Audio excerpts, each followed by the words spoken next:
kunangayo omusumba simulabye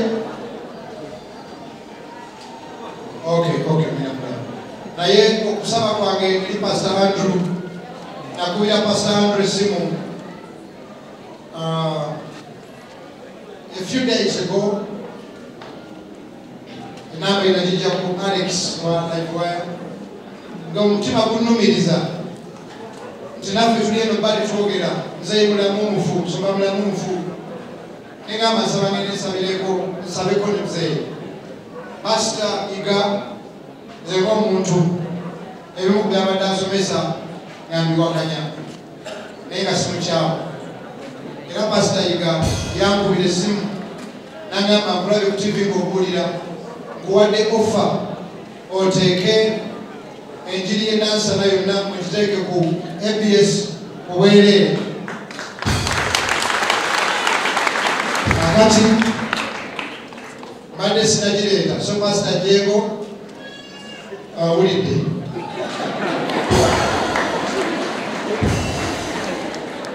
ekyokubiri okuwakanya omuntu tekitegeeza tikufa twakula mu ssomero oba tutomwagala nagamba Pastor Diego hatred is debate or disagreeing is not hatred nga manya agenda kwebuuza ono abali takolagana nekitange ankubirako ki nemugamba ngenda kujja nga sirina kamera yonna mbeereko ne muzeeyi nsabeko naye nemugamba twakulira mu ssomero nga batusomesa water is better than fire and boarding schools are better than girls schools.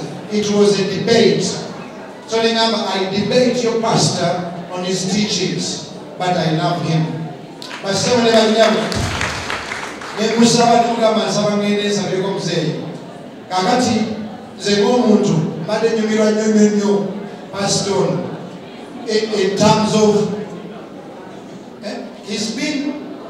he could create life era lunabeera ekigambo ekitambi manyo nenga singa Pastor Iga ajjako ekigambo kyakyako theatre singa teryakuwaka nga mpakanya naye nebaza Andrew nti we namukubira nantegeera nangamba olwokutaano jangu tugende kwetwale bamuzeeyi ali mu ICU naye agenda ebyo bintabula ICU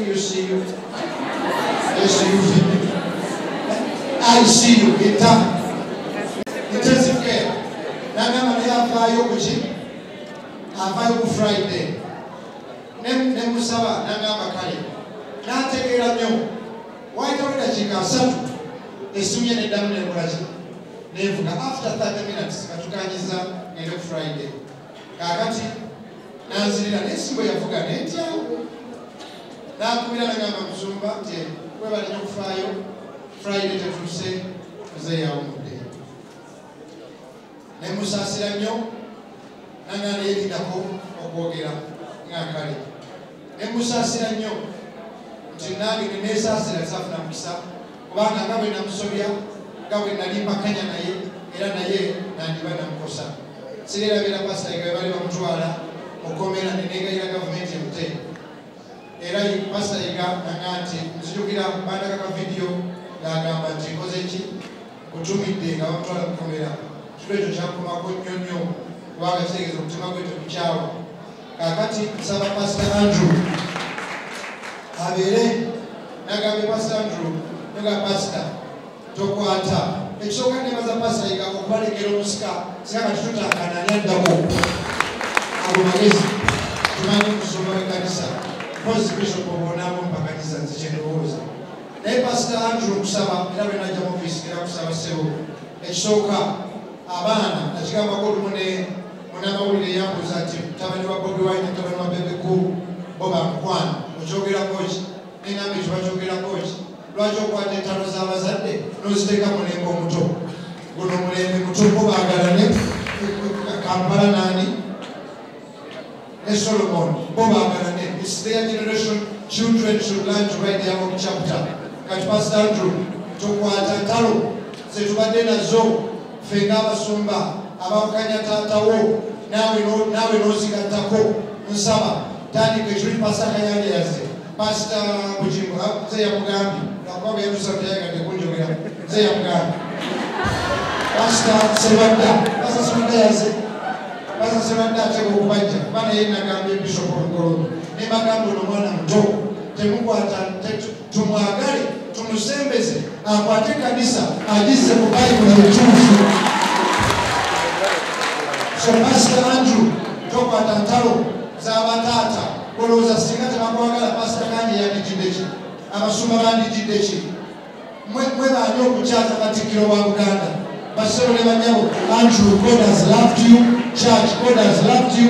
So write a new page to gana kujana sana to yugevene pandedaki mzee ya umude kategori yoswa kwate kanisa osomeseni tufu yoka katika bila kuuze sina pezivye sina chembanze sina chembose na ye kanisa ni Nazara katondaji watu mkisanga sina any drama. So Pastor Andrew, I want to be your friend. Usande kamera obeko solo kuchewa kando tumia kama awewe wa mkisa mwana leo mwana ilidala sababu kizidalo kuseyo sentence kuwa zinaenda kule hivi mwana leo mwana ilidala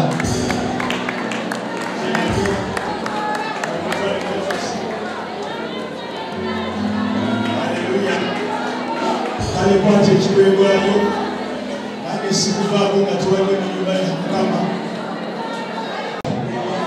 kuweka pasta ikati ya fanga wa unakumu yamani alisemu katonda sama kuma zena waza sitani siya ya wabute katone ya saseo timukumile ngalo ya katonda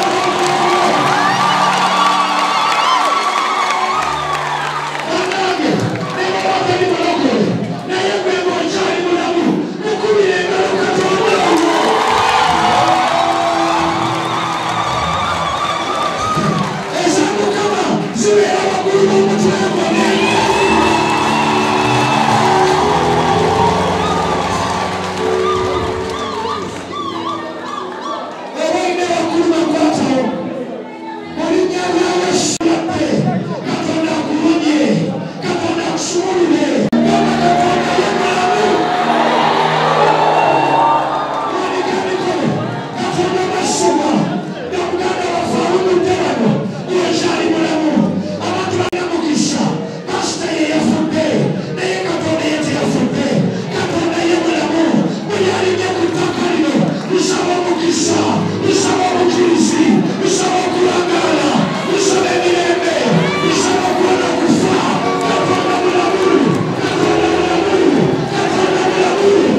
That heart will stop one day. You must be born again. Otekwa kukiriza Yesu. Lero gamba abantu. Kiriza Yesu. Ofe. Osagenda teyaliyo. Osimwe mwejerega. No musulubaka. No fa. No sagaga yaliyo. Toina chofiwa. Balumi munane. Tebaliko musango. Abali mu Yesu. Olunaku lumu nange tujja kufa. Era wano wensinzira okumugayirira Abami Bible Church musonyiwe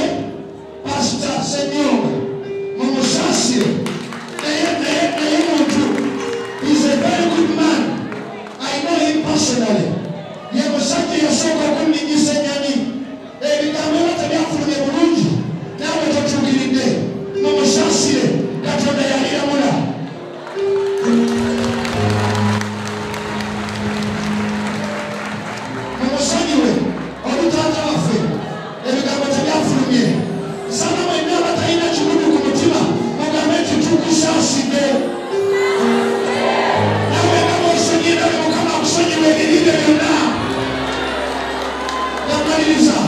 Teka mkono ku mutima. Gamba tayi Mukama. Ayite nyoka simbati mayo gamba ayi Mukama. Nange nina ebiri. Nange ntyo kufa. Ayi Mukama. Nsonyiwa. Kati nsaba akasirikiriro nga terina wayogera naye nga mu mutima gwo wenenya ebibibyo. Ne bw'oba oli ku kamera nga bakutumye TV yo. You are in God's house. This is not a shrine. Ye Mukama nsonyiwa byonna tobyogera na kamwa. Ye Katonda awulira omutima. Muzeeyi ng'awummudde. Kinyuma nnyo gw'okwenenya. Ate omusala amaanyi okulambula sitaani n'emizibu gye. Olunaku lwe lulituuka ng'ogwo omutima gusirise ng'akamwa tekakyayogera ng'oli mu kibokisi nga kino naawe bakwanirize mu bulamu obutali gwawe. Kati mulekane ne mugambe nti ayi Yesu asinza omuyita Katonda babawulira gamba ayi Yesu okusonyiwa ebibi. Lord, make it personal. Nga Bartimayo gamba ayi Yesu osonyiwa ebibi byonna onaaze n'omusaayi gwo bwe ndituuka okufa yende mukulu. Atulira olunaku lumu bampita ogende Ssaabasajja awangaale ayisa abasajja beene magulu nyondo cucu pologoma ya Buganda. Bampita ne bagamba gejangu ogenda kuyimbira beene n'ensanyuka nnyo nyenyini ddala. Bantendeka mwami MK tiimu ye bantendeka ogende wa Kabaka. Kabaka tomumwangalo. Kabaka yasalawo. Kabaka tebamukuba mabega. Kabaka tebamugamba nti nkugamba. Kabaka bamugamba nkuloopera emirimu gyenkola. I spent 3 days nga netegeka nga njagala okwogera wa Kabaka ono Mr. John naye olubuyo yampita nengenda okuyimba. Kabaka ayina ekitiibwa. Kabaka ayina ekitiibwa. Wali namaliriza ku concert ya Mr. namaliriza mugambye I love you sir. Kabaka waliwo omulokole yankubira essimu n'agamba gwe Bugembe twakulabye wa Kabaka ng'ovunnama. Ffe abalokole tetuvunnamira baana b'abantu. Ne mugamba oyasa amatuukayo.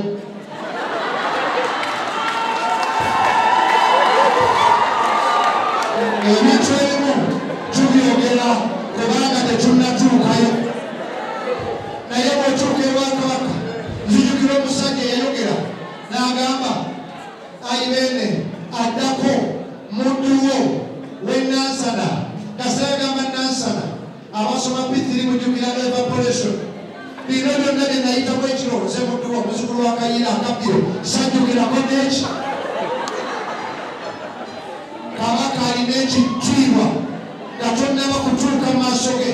Actually buli Kabaka abamukuma muvuma ne Museveni nga taliwo atuuke.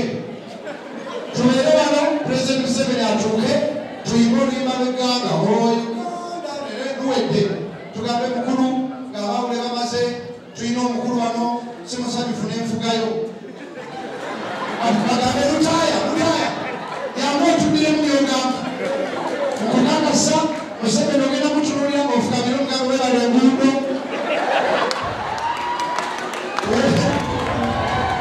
Kyokka ekyewuunyisa oyo Kabaka wa ku nsi oyo Pulezidenti wa ku nsi kyokka erinnya lya Yesu erinnya lye Kabaka wa bakabaka.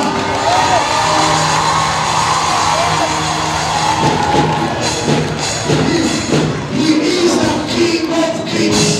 Basaba ne bannyabo linako ako basaba ne bannyabo Bayibuli egamba nti Yesu gwe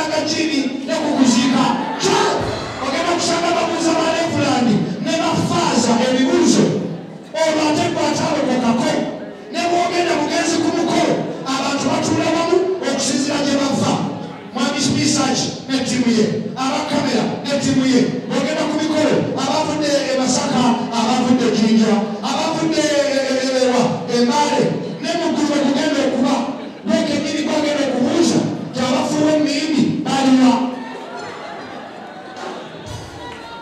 nze nakulira makalo omweyeero nga tebatuzaala nnyo naye nga batukuba emigeri beetaagisa olumu naye nga abaana baabwe tebabakwatako naye waliwo omwana nga ku lusi n'omwana bwe bazaala ne bamukuba bwe bakubidde bwe bazaala olwo ate gwe gwe batazaala bwe banaabuliza ebibuuzo abalokole olwo ate gwe ataalokokako olunaku lumu ogenda susisinkana Yesu juzi batuyitaano ku siiki basechas bategeka omukolo ne bagamba nti mwenna mujje naye mujje nga mwambadde white ffenna ne tugenda nalina kayembe oyo solo tuveyo kuzunga twerabira okwambala white tugenda tuuka ku mukolo nga buli omu ayambadde white kayemba mukama n'agamba musigale wano nze kabafunira ebifo neddabagereka yaliko kayemba ne tumulinda yadda bwati n'agamba kuludde tuve wano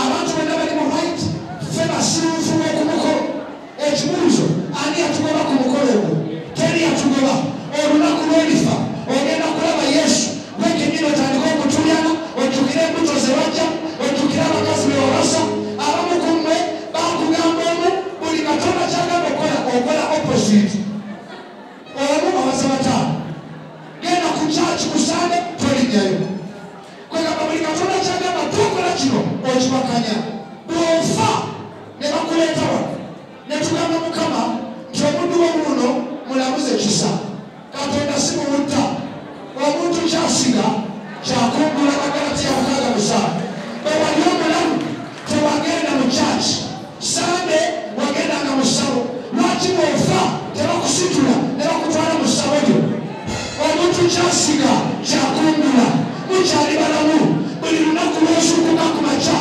Katonda bakuwadde kapito okukyusa ebintu n'okwenenya nange abulira sizukiridde naye Katonda yakuzukusiza leero ku makya akyakwagala akyasobola okusonyiwa akyasobola okusaasira kale namaliriza manika emikono omukisa gubeere ku mmwe nga muzeeyi afudde ng'awummudde ye Katonda tannafa olunaku bwe lulikya nsabye ekisooka mulangaale nnyo oba oli wano live oba oli mu nsi naye olunaku bwe lulituuka okusoboka obw'enkomerero bw'oba wakkiriza Yesu Kristo ogenda mulaba maaso ku maaso bw'oba bamugaana bali kusuula mu nnyanja ey'omuliro Katonda wa kisa naye bw'ofa nga tolokose teri ssaala ya pasita faaza levuland bishopu paapa teri ayinza kusabira mu Katonda akulamuza ekisa wali mulamu n'omugaana wali mulamu n'omugoba ku tiviyo babateeka bakabalokole ku tivi ng'obajjako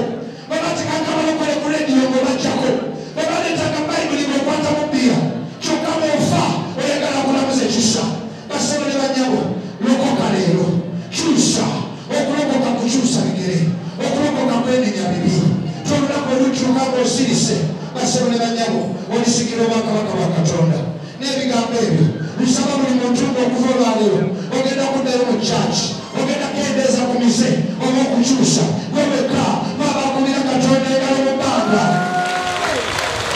Mukama zinesiza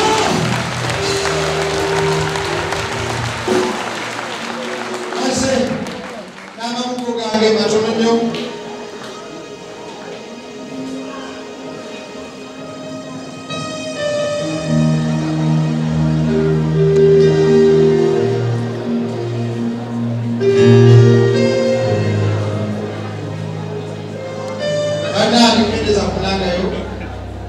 omusumba simulabye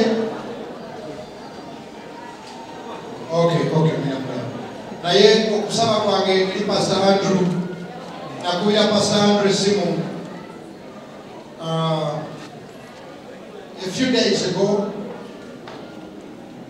enamba inajija ku Alex wa Livewire nga omutima gunnumiriza nti tinafe tuli eno bali twogera nze mulamu mufu nsoma mulamu mufu nengamba nsaba ngende nsabeko ne muzeeyi pasita iga nze ng'omuntu ebimu ku byabadde asomesa nga mbiwakanya naye nga simukyamu era pasita iga yankubira essimu nangamba nkulabe ku tv ng'obuulira nkuwadde offa oteeke enjiri y'ennansala yonna mwekiteeke ku abs obwereere akati mbadde sinagireeta so pasita jeego awulidde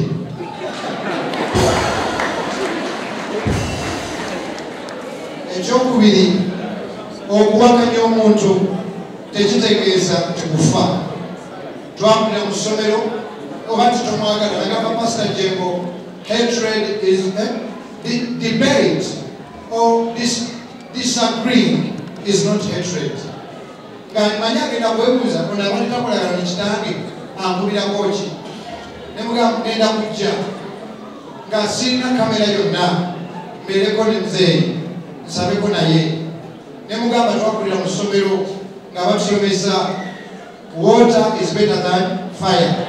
Fire and boarding schools are better than girls' schools. It was a debate. So I debate your pastor on his teachings, but I love him. But some of them nemusaba nemugamba nsaba ngende nsabeko muzeeyi kakati nze ng'omuntu mbadde nyumirwa nnyo pastor in terms of he could create life. Era lunabeera ekigambo ekitanyuma nnyo naye nga singa pasita ikajjako ekigambo kyakyako theatre singa teryakuwaka nga mpakanya naye neebaza Andrew nti we namukubira nantegeera nagamba olwokutaano jangu tugende kwetwale bamuzeeyi ali mu ICU naye agenda ebyo bintabula ICU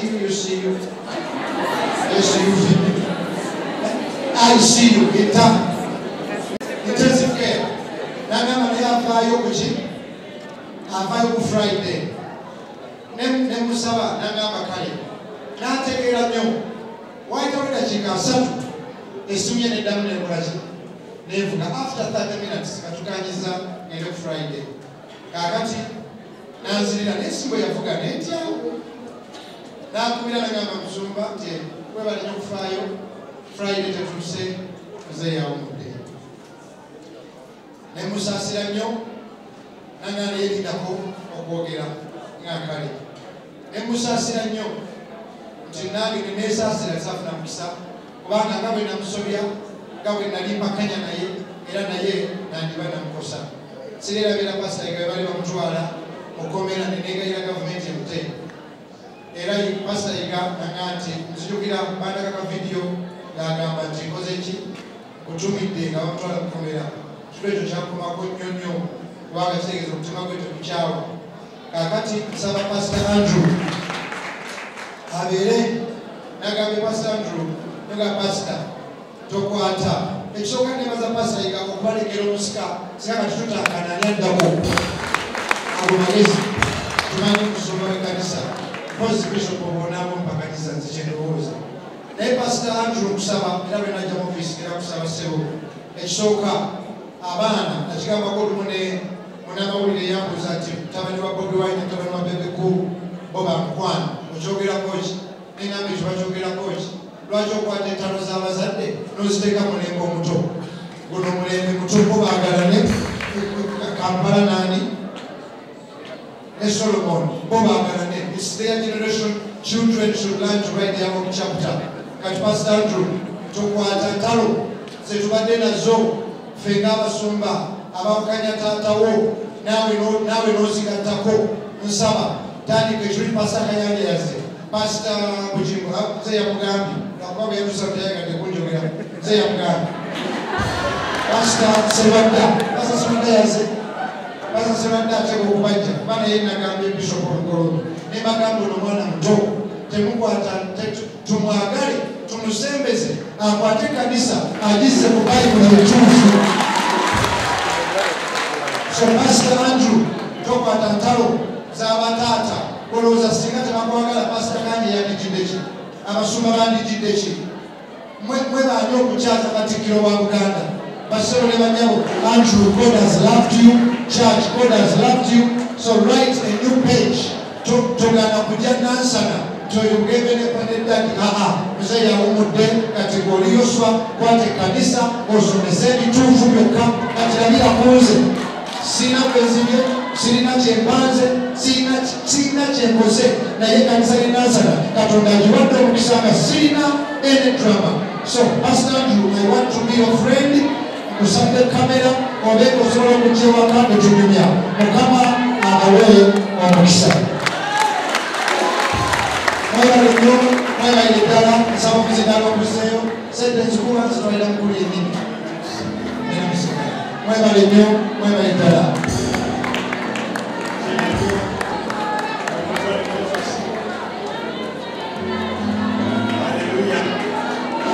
kale kwate ekiweebwayo nange sikuvaako nga tuwadde